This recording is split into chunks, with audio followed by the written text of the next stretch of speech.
Nagtitinola pa ako ng isda. Yan po yung mga sangkap. May luya, kamatis, sibuyas, tsaka lagyan ko ng lemon para medyo konting asin. Siyempre, may asin. At tsaka yung pinapakulo ko muna yung tubig. Tapos, lagyan ko siya ng asin. Konti.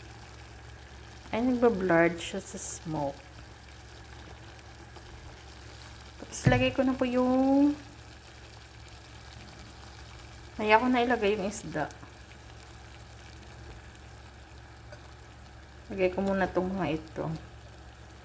Luya.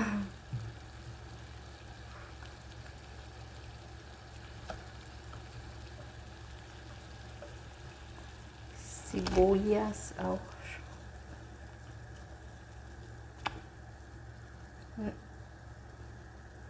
May kanya-kanya po tayong way ng pagluluto. Yan po yung way ko sa pagluto.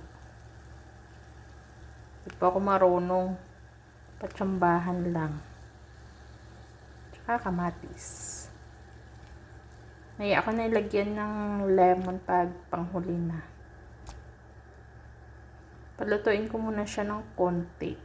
Tsaka ilagay yung aking isda. Bayan lang muna. Ayan po, kumukulo na yung ating mga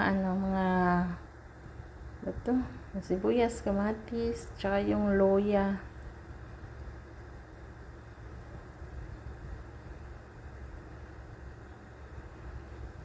Lalagay ko na yung aking isda, tsaka pabayaan ko na lang siya muna dito. Hanggang na maluto siya. Half lang po yung isda natin dahil malaki po siya. Hindi ko lang po siya tatakpan.